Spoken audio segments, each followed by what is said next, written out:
Hi, I'm josephrlewis, and I write adventures. And when I'm done writing an adventure, I like to turn it into a nice looking product, a physical thing that people can hold in their hand and use at the table. And I've made quite a few of them over the last few years because I really like making physical things because it's pretty great. So, let's talk about how to make a physical product, a print on demand version of your adventure.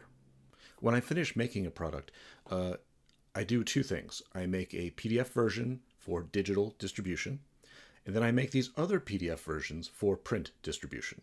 And we're going to talk a little bit about the differences and how you go about this process. In an earlier video, I said that I use Microsoft Word to do my layout when I set up my documentation. And when I'm finished, I make two copies of that file. One, I add a cover to the first page, and then I just export that to PDF, and then that's done. That's the digital version, all finished, easy peasy. But then the second one, without the cover, that's going to be the interior print version of my adventure. You see, when you set up a adventure on a website for sale as a print product, it's going to ask you for two separate files, one for the interior and one for the cover.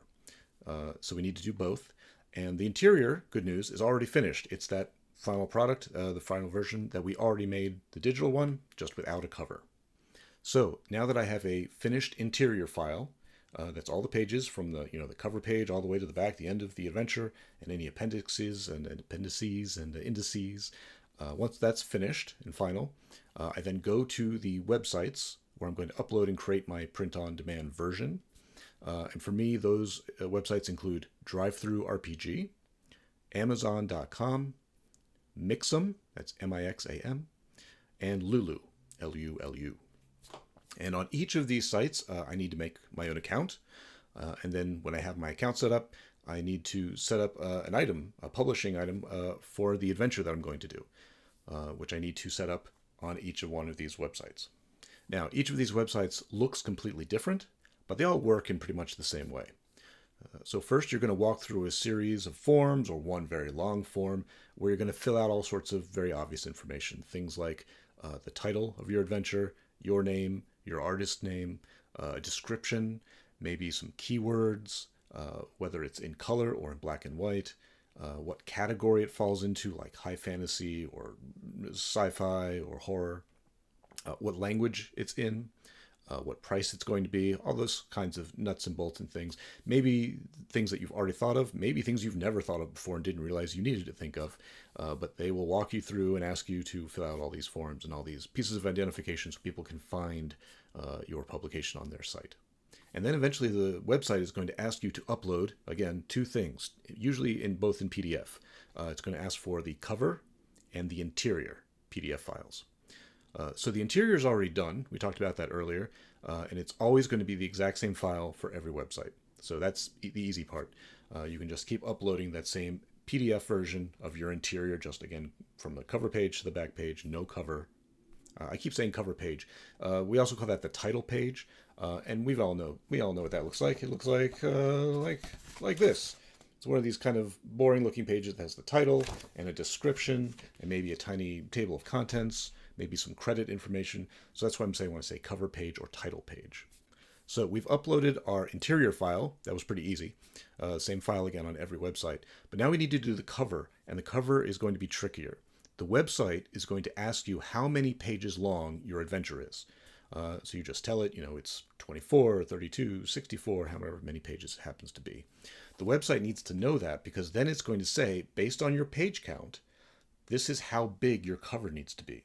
Because the cover needs to wrap around the thickness of the print job.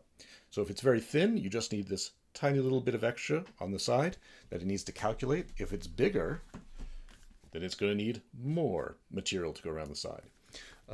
So that's why it's asking you for the page count. And then after you put that information in, it's going to spit out the dimensions of what exactly your cover needs to fit. And it may do that a couple different ways. It may just tell you on the screen your cover needs to fit in these dimensions, this wide and this high. Or it may generate a PDF, a template for you to download. And it'll say, look, your cover needs to fit this file. Download this file and then put your cover on top of it. So we put in our information, it generates this template file, and we download it. And at this point, I'm going to need to open it up in my tool of choice. For me, that's Affinity Photo. It might be Photoshop, something similar for you.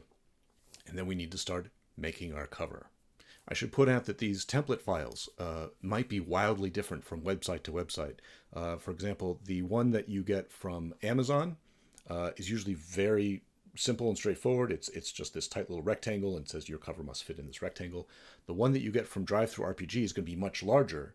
It's going to have a huge sheet, and then it'll say your cover needs to fit in this section of the huge sheet. So be aware that they're all going to be a little bit different and be their own slightly different headache. So now that I have my template file, I open it up in Affinity Photo, or you might do it in Photoshop or something else, and then I start arranging the content that goes on my cover. So usually that just means there's a big rectangle that's white or black or whatever the background color is, and then I slap my logo on it. You guys have seen this stuff. So I just slap my logo on there, and I put the title somewhere, and I put my artwork somewhere, and my name. And then usually, in addition, your cover is also the back cover. It's one file that covers all of this content. And usually on the back I have the title again, and a description, and usually some logos for whatever system the adventure is for. So here's the Cursed Camel, and it has 3 logos across because it's compatible with 3 systems. Notice I usually leave a bunch of space at the bottom because depending on how the printer works, some of them will want to put their, what's it called? Barcode. Some of them will want to put their barcode down here, depending on who the printer is. So for example, this one added a barcode. They don't all do. Different barcode. So I spend a little bit of time arranging all the content, the images, the text. If you're not comfortable doing this, obviously you need to find someone else to do it for you. But then when you're done, you save all that out, again, just as a PDF. Another nice flat file. And then the website, your publishing website, is just eager to gobble it up. So you just upload that alongside your interior file. Now, the website is going to ask you probably a bunch of other questions about the physical materials that your print-on-demand adventure is going to be made of. So it's going to ask you what paperweight you want the interior pages to be and what paperweight you want the cover to be. It may ask you if you want to be staple bound or perfect bound. And again, that's easy to tell a difference. Staple bound has staples on the side, and perfect bound looks like a glued together book. And you can choose either. You can look at what the cost differences are. They may be substantial. It may also ask you, do you want to be black and white or do this in color? Do you want a finish like matte or glossy? These are all things you're going to need to research and decide what you want to do and how much they're going to cost, because they're all going to be wildly different costs. But you make all these settings and selections, and once you've done it once, then you can just reuse those selections in the future. When you upload your cover file, most of these websites will do an automated check to make sure that your file is the right size, right dimensions. So if you've made a mistake, it will almost immediately flag it in some way and say, nope, your file's the wrong size, try again. Sometimes they will also do checks to see if the content, the text or the images, is going off the page, and it will alert you. Now, maybe you did that on purpose. You wanted the artwork to kind of bleed off the edge, and that's fine. But if you didn't mean to, then you need to go back and adjust it and then upload the file again. After you've finished filling out all these forms and uploading your 2 separate files, cover and interior, different websites, different services are going to say very different things. For example, on DriveThruRPG, they're going to say, great, we've accepted your files. They're now going to be in our queue for a human to review, and then we'll get back to you. And if we find that your files are good, then you can order a proof. And then after you receive the proof in the mail, then we can set this up to be on sale. At the other end of the spectrum, you have something like Amazon, where within sometimes minutes or hours, you click the submit button, and it automatically sets everything up, and then it shows up for sale on the website. It's all done. There's no review process, but you should still absolutely order your own copies and have them sent to you so that you can hold it in your hand and flip it open. And that's usually the time that you notice that you've misspelled the title or your own name on the cover, and you kick yourself real hard, and then you have to upload all the files again and do this whole process over again. But that's just part of the process. That just means you're a pro, that you've made really glaring, obvious errors. But that's okay. That's what we do. We're human beings. We make mistakes. I'll point out a couple things mechanically. When you order proof copies, usually those are much, much cheaper than what your customers will be paying. Most of these cost, I'll just say under $3 usually per unit to have generated and sent to you. So you can get author copies sent to you very quickly and easily and cheaply. Note, however, that when your copies are on sale, the pricing may surprise you how it works. For example, if you have your print-on-demand adventure cost $10, the website may say you get 60% and they get 40% or something. So $10, you get a sale. The website will take $4. You think you get $6. You may not. If you do the math and check it out, you'll see that the cost of the printing is going to come out of your percentage of the return, which means if it costs $2 or $2.50 to physically print your adventure, $10 from the sale, $4 go to the website, $6 should go to you, but $2.50 need to come out for the physical cost of printing. So now you only get $3.50 for your 60%. So be aware of how the math works and where the costs are coming from, and that may affect which websites you want to work with and which you don't, but it is something you should pay attention to. And I think that's about all the high-level stuff I can tell you about how to do a print-on-demand adventure. It seems a little daunting when you haven't done it before.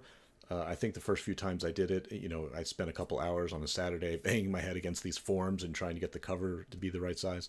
But once you've done it once or twice, you get used to the flow of it. It's not that challenging. It doesn't take that long.